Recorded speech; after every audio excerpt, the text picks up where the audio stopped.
Les doy la bienvenida a Leamos la Biblia en un año. Este es un programa de la Iglesia Luterana Mexicana. Invitamos a todas las congregaciones a que en este año leamos la Biblia completa. Las lecturas están grabadas en la nueva versión internacional Revisión 2022. En la descripción de este video encontrarás enlaces útiles al calendario de lecturas, a las grabaciones y a reflexiones devocionales que acompañan las lecturas que se hacen de lunes a viernes. Si quieres participar grabando lecturas, pon un comentario en el video o comunícate a los chats de las congregaciones. Todas las personas en las congregaciones pueden participar grabando lecturas. Comparte ese programa, videos, calendario y devocionales con quienes quieras. No dejes de escuchar los videos. Este mes hemos superado las 5,000 vistas de los videos y las 900 horas de escucha en YouTube. Nuevo Testamento, Hechos capítulo 8. La iglesia perseguida y dispersa. Unos hombres piadosos sepultaron a Esteban e hicieron gran duelo por él. Saulo, por su parte, causaba estragos en la iglesia, entrando de casa en casa, arrastraba hombres y mujeres y los metía en la cárcel. Felipe en Samaria. Los que se habían dispersado predicaban la palabra por donde quiera que iban. Felipe bajó a una ciudad de Samaria y les anunciaba al Mesías. Al oír a Felipe y ver las señales milagrosas que realizaba, mucha gente se reunía y todos prestaban atención a su mensaje. De muchos endemoniados los espíritus malignos salían dando alaridos, y un gran número de paralíticos y cojos quedaban sanos, y aquella ciudad se llenó de alegría. Simón el hechicero. Ya desde antes había en esa ciudad un hombre llamado Simón, que jactándose de ser un gran personaje, practicaba la hechicería y asombraba a la gente de Samaria. Todos, desde el más pequeño hasta el más grande, le prestaban atención y exclamaban: «Este hombre es al que llaman el gran poder de Dios». Lo seguían porque por mucho tiempo los había tenido deslumbrados con sus artes mágicas. Pero cuando creyeron a Felipe, que les anunciaba las buenas nuevas del reino de Dios y el nombre de Jesucristo, tanto hombres como mujeres se bautizaron. Simón mismo creyó, y después de bautizarse, seguía a Felipe por todas partes, asombrado de los grandes milagros y señales que veía.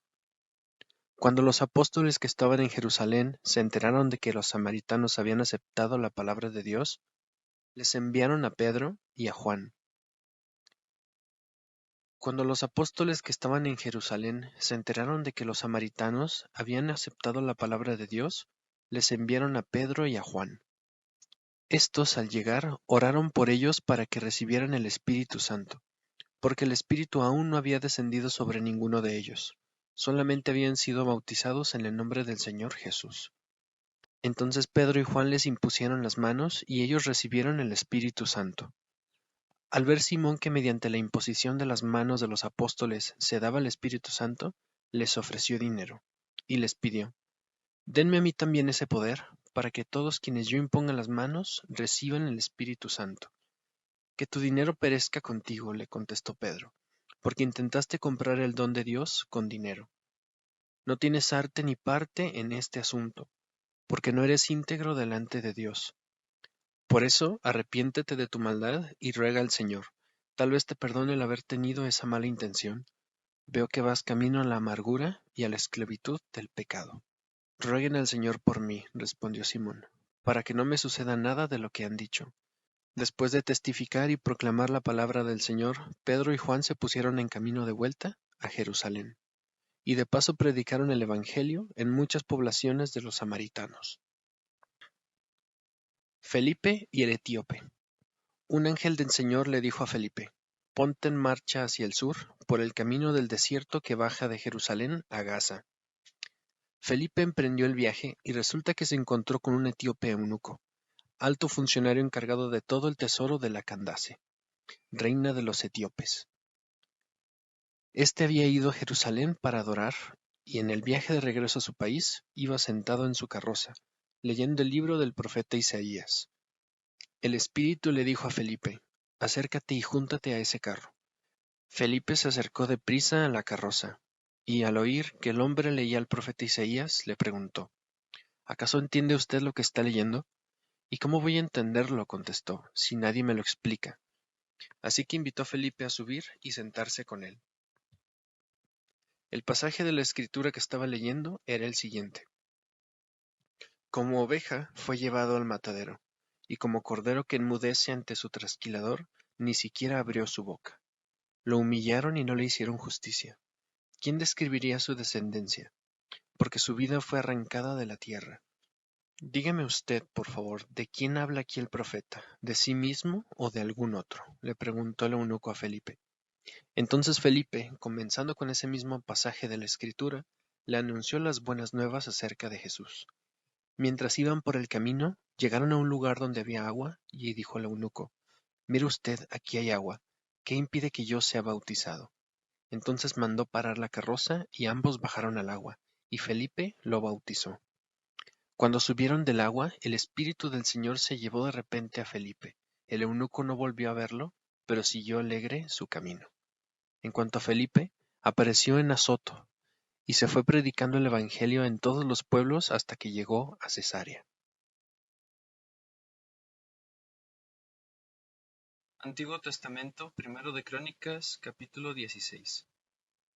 El arca de Dios fue llevada a la tienda de campaña que David le había preparado.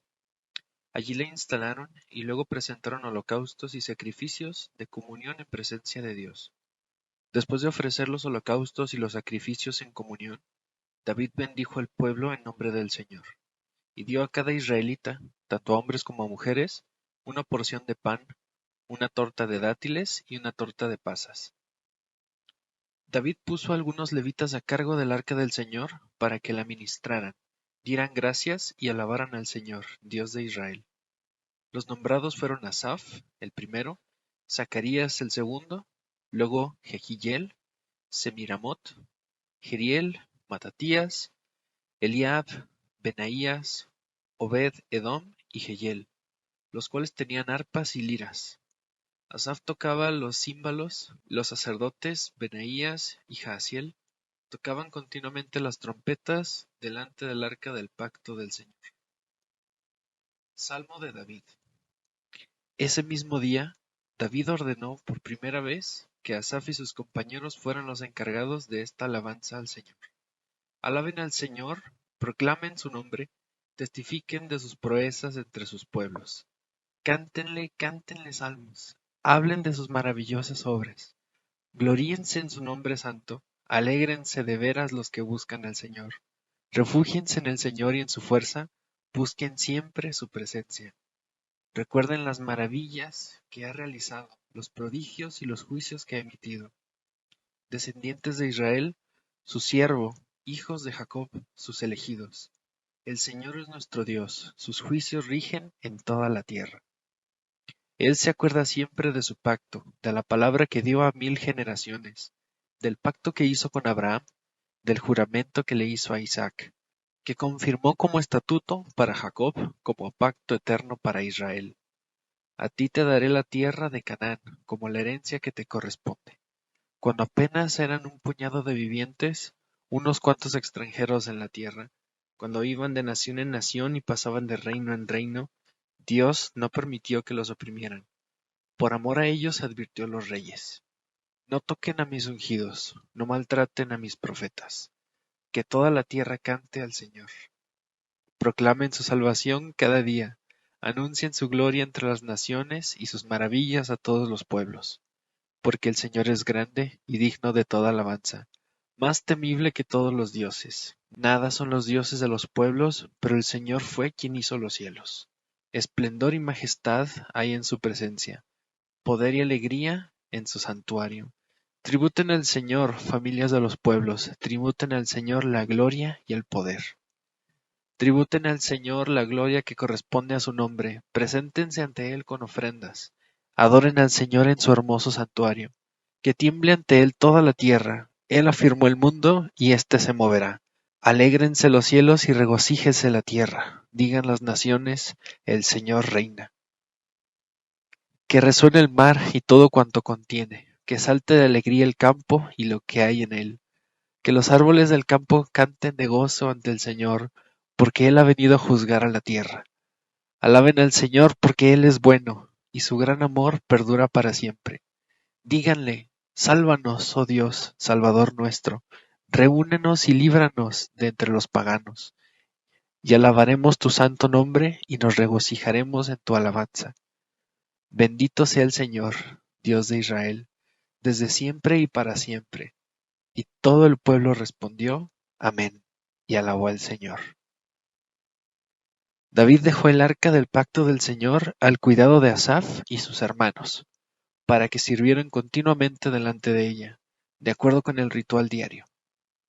Como porteros nombró a Obed-edom y sus 68 hermanos, junto con Obed-edom, hijo de Judutún y Josá, al sacerdote Sadoc y a sus hermanos sacerdotes les encargó del santuario del Señor, que está en la cumbre de Gabaón, para que sobre el altar ofrecieran constantemente los holocaustos al Señor, en la mañana y en la tarde, tal como está escrito en la ley que el Señor le dio a Israel. Con ellos nombró también a Emán y a Jedutún, y a los demás que había escogido y designado por nombre para cantar al Señor. Su gran amor perdura para siempre. Emán y Jedutún tenían trompetas, címbalos y otros instrumentos musicales para acompañar los cantos de Dios.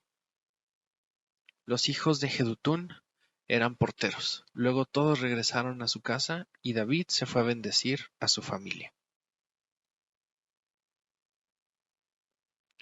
Antiguo Testamento, primer libro de Crónicas, capítulo 17. Promesa de Dios a David. Una vez instalado en su palacio, David le dijo al profeta Natán: Aquí me tienes, habitando un palacio de cedro, mientras que el arca del pacto del Señor se encuentra bajo una simple tienda de campaña. Bien, respondió Natán, haga su majestad lo que su corazón le dicte, pues Dios está con usted.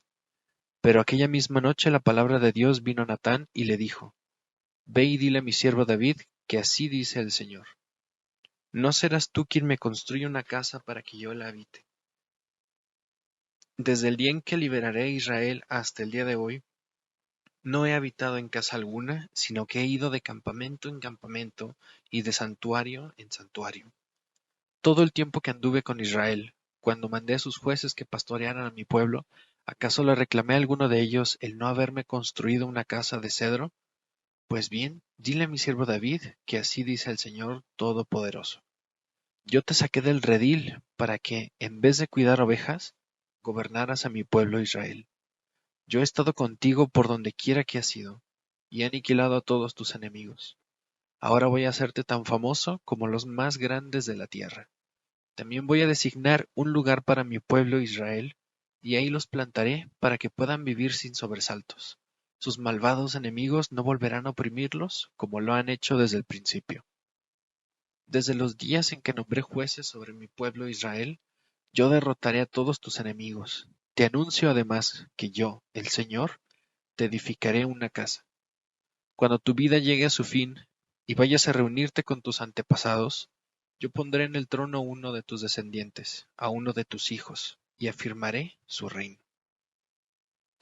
Será él quien construya una casa en mi honor, y yo afirmaré su trono para siempre. Yo seré su padre, y él será mi hijo. Jamás le negaré mi amor, como se lo negué a quien reinó antes que tú. Al contrario, para siempre lo estableceré en mi casa y en mi reino, y su trono será firme para siempre. Natán le comunicó todo esto a David, tal como había recibido por revelación. Oración de David. Luego el rey David se presentó ante el Señor y le dijo: Señor y Dios, ¿quién soy yo y quién es mi familia, para que me hayas hecho llegar tan lejos? Como si esto fuera poco, has hecho promesas a este tu siervo en cuanto al futuro de su dinastía. Me has tratado como si fuera yo un hombre muy importante, Señor y Dios. ¿Qué más podré decir del honor que me has dado, si tú conoces a tu siervo? Señor, tú has hecho todas estas grandes maravillas por amor a tu siervo y según tu voluntad, y las has dado a conocer. Señor, nosotros mismos hemos aprendido que no hay nadie como tú, y que aparte de ti no hay Dios. ¿Y qué nación se puede comparar con tu pueblo Israel? Es la única nación en la tierra que tú has redimido, para hacerla tu propio pueblo y para dar a conocer tu nombre. Hiciste prodigios y maravillas cuando el paso de tu pueblo, al cual redimiste de Egipto. Expulsaste a las naciones y a sus dioses. Adoptaste a Israel para que fuera tu pueblo para siempre y para que tú, Señor, fueras su Dios. Y ahora, Señor, mantén para siempre la promesa que le has hecho a tu siervo y a su dinastía. Cumple tu palabra, para que tu nombre permanezca y sea exaltado por siempre, y para que todos digan, el Señor Todopoderoso es el Dios de Israel. Entonces la dinastía de tu siervo David quedará establecida en tu presencia. Tú, Dios mío, le has revelado a tu siervo el propósito de establecerle una dinastía, y por eso tu siervo se ha atrevido a dirigirte esta súplica. Oh Señor, tú eres Dios, y has prometido este favor a tu siervo. Te has dignado bendecir a la familia de tu siervo, de modo que bajo tu protección exista para siempre. Tú, Señor, la has bendecido, y por eso quedará bendita para siempre. Que la presencia de Cristo Jesús que encontramos en la Biblia ilumine nuestras vidas para compartir el amor de Cristo Jesús a quienes nos rodean. Les invitamos a seguir leyendo la Biblia en un año. Hasta la próxima.